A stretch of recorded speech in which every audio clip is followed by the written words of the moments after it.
সবাইকে স্বাগত জানাচ্ছি বিডি দর্পণের নিয়মিত আয়োজন আজকের দুনিয়ায়। আপনাদের সাথে আছি আমি সুস্মিতা দাস। চলুন জেনে নেওয়া যাক সারা দুনিয়ায় এ পর্যন্ত ঘটে যাওয়া প্রধান খবরগুলো। যুক্তরাষ্ট্রের নবনির্বাচিত প্রেসিডেন্ট ডোনাল্ড ট্রাম্প ও বর্তমান প্রেসিডেন্ট জো বাইডেন হোয়াইট হাউসে বৈঠক করেছেন বুধবার। ট্রাম্প গত সপ্তাহে প্রেসিডেন্ট নির্বাচনে জেতার পর তাদের মধ্যে এটি ছিল প্রথম বৈঠক। এতে উভয়ই আগামী জানুয়ারিতে শান্তিপূর্ণভাবে ক্ষমতা হস্তান্তরের বিষয়ে প্রতিশ্রুতি দিয়েছেন। হোয়াইট হাউসের মুখপাত্র কারিন জ্যাপিয়েরে বলেছেন, ট্রাম্প ও বাইডেনের মধ্যে 2 ঘণ্টা ব্যাপী বৈঠক হয়েছে। এটি ছিল একটি অর্থবহ বৈঠক। যুক্তরাষ্ট্র ও বিশ্ব বর্তমানে যেসব বিষয়ের মুখোমুখি হচ্ছে সেগুলোর পাশাপাশি জাতীয় নিরাপত্তা ও অভ্যন্তরীণ নীতি সংক্রান্ত বিভিন্ন বিষয় নিয়ে তারা আলোচনা করেন। হোয়াইট হাউসের জাতীয় নিরাপত্তা বিষয়ক উপদেষ্টা জ্যাক সুলিভান সাংবাদিকদের জানান, বৈঠকে জো বাইডেন বলেছেন, ইউক্রেনকে সহায়তা করা হয়েছে যুক্তরাষ্ট্রের জাতীয় নিরাপত্তার স্বার্থে, কারণ একটি শক্তিশালী ও স্থিতিশীল ইউরোপ যুক্তরাষ্ট্রকে সরাসরি যুদ্ধে জড়ানো থেকে রক্ষা করবে। এ সময় ট্রাম্প দ্রুত রাশিয়া ইউক্রেন যুদ্ধ শেষ করার প্রতিশ্রুতি দেন, তবে কিভাবে তা করবেন তা ব্যাখ্যা করেননি।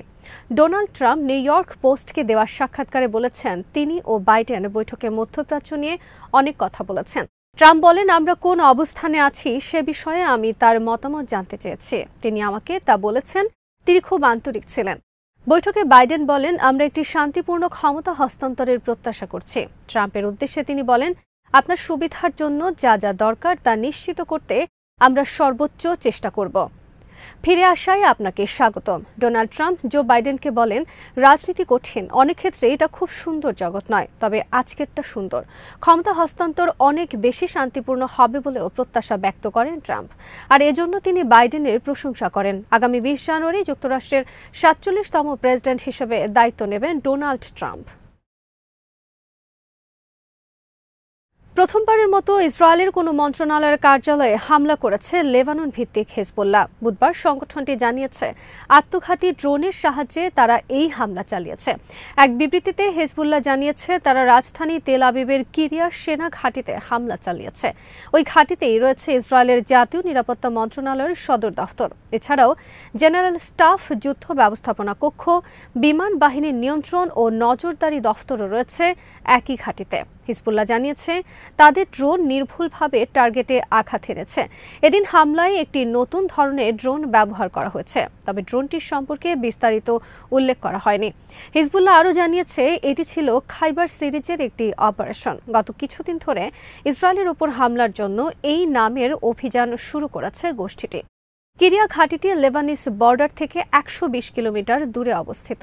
এর আগেও একবার কাদির টু ব্যালিস্টিক মিসাইল দিয়ে এই ঘাঁটিতে হামলা চালিয়েছে হিজবুল্লাহ। জাতীয় নিরাপত্তা মন্ত্রণালয় ড্রোন হামলার বিষয়ে কোনো তথ্য প্রকাশ করেনি ইসরায়েল। অবশ্য হিজবুল্লাহ বা হামাসের সাথে লড়াইয়ে ক্ষয়ক্ষতির বিষয় তা খুব কম তথ্যই প্রকাশ করে ইহুদিবাদী দেশটি। মন্ত্রণালয় হামলা ছাড়াও হিজবুল্লাহ বুধবার দিনভর হামলা চালিয়েছে ইসরায়েলের বিভিন্ন সামরিক স্থাপনা লক্ষ্য করে।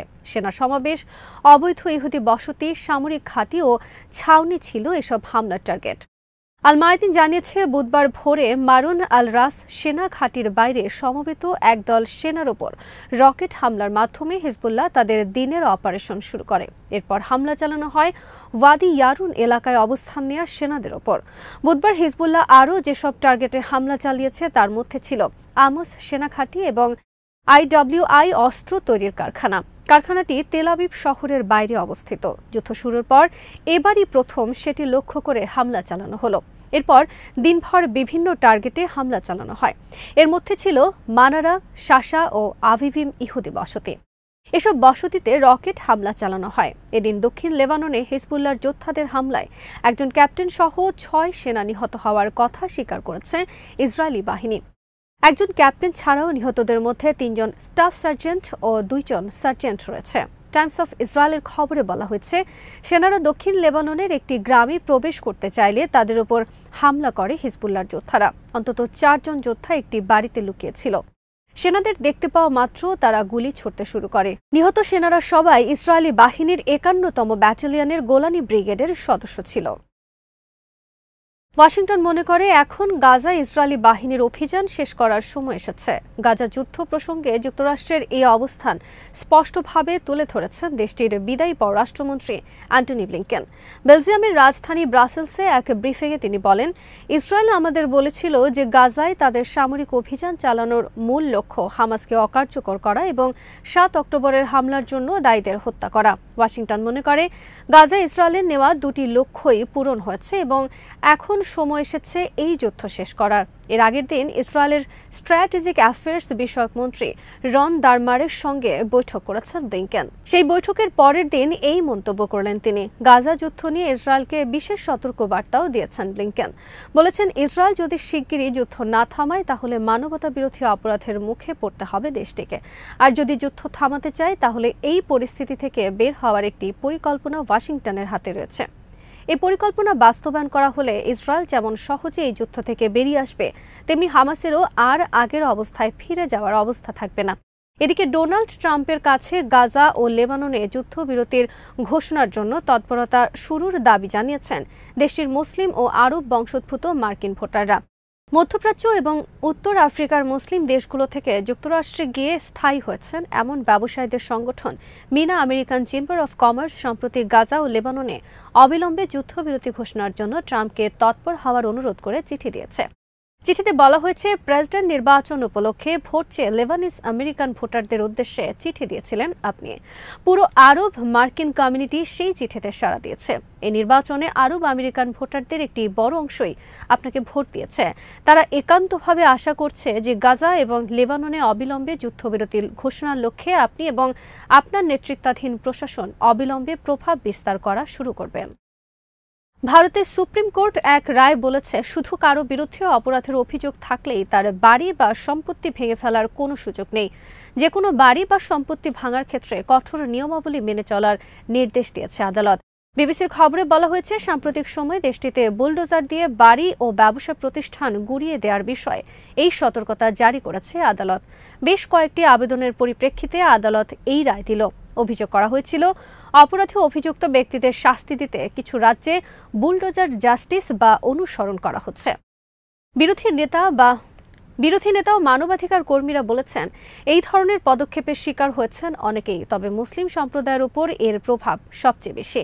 বিশেষ করে ধর্মীয় সহিংসতা বা প্রতিবাদের পরে মুসলিম সম্প্রদায়ের অনেকের বাড়িঘর বুলডোজার দিয়ে গুঁড়িয়ে দেওয়া হয়েছে। বিজেপি এই অভিযোগ অস্বীকার করেছে এবং বিজেপি শাসিত রাজ্যের মুখ্যমন্ত্রীরা অপরাধ দমনে কঠোর অবস্থানের অংশ হিসেবে এ ধরনের পদক্ষেপের কথা তুলে ধরেছেন। শুনানির সময় সুপ্রিম কোর্ট কঠোর ভাষায় এই প্রথাটির সমালোচনা করে বলেছে, গণতান্ত্রিক সংবিধানের অধীনে এই ধরনের ঔদ্ধত্যপূর্ণ এবং স্বৈরাচারী পদক্ষেপের কোনো স্থান নেই। ভারতীয় সুপ্রিম কোর্ট বলেছে, সরকার নিজে বিচারক হয়ে সম্পত্তি ধ্বংস করতে পারে না। একটি ভবন বুলডোজার দিয়ে ভাঙার ভয়ঙ্কর দৃশ্য আইন শৃঙ্খলার অভাবকেই তুলে ধরে, যেখানে শক্তিকেই ন্যায় বলে মনে করা হয়। আদালত নির্দেশ দিয়েছে, বাড়ি বা সম্পত্তি ভাঙার আগে ভুক্তভোগীকে পর্যাপ্ত সময় দিতে হবে যেন তিনি আদেশের বিরুদ্ধে আপত্তি জানাতে বা বাড়ি খালি করতে পারেন। এই রায় এমন এক সময় এসেছে যখন বিজেপি শাসিত রাজ্যগুলোতে বুলডোজার জাস্টিস ব্যবহারের প্রবণতা দেখা যাচ্ছে। কুরস্ক অঞ্চলে লড়াই করার জন্য রাশিয়া 50,000 সেনা পাঠিয়েছে বলে অভিযোগ করেছে ইউক্রেন। ইউক্রেনীয় প্রেসিডেন্ট ভলোদিমির জেলেনস্কি জানিয়েছেন, দক্ষিণ পশ্চিম কুরস্কে লড়াই করার জন্য এই বিপুল পরিমাণে সেনা পাঠিয়েছে মস্কো। এর আগে গত অগস্টে কুরস্কে আচমকা আক্রমণ করে ইউক্রেনের সেনাবাহিনী বেশ কিছুটা অঞ্চল দখল করে নিয়েছিল। তখন সেখানে 11,000 রুশ সেনা ছিল বলে জানা গেছে।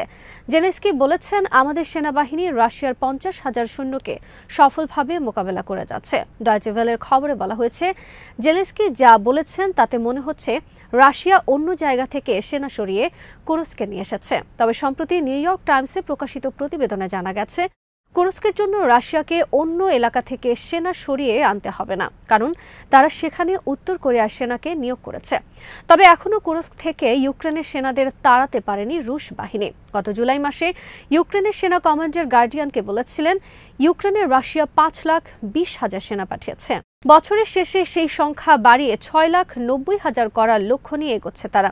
এদিকে রাশিয়ার সেনাবাহিনীর সমালোচনা করার দায়ে মস্কোর একটি আদালত শিশু চিকিৎসককে 5.5 বছরের কারাদণ্ডের নির্দেশ দিয়েছে। সেনাবাহিনীর বিরুদ্ধে মিথ্যা তথ্য প্রচার করার জন্য তাকে এই শাস্তি পেতে হবে।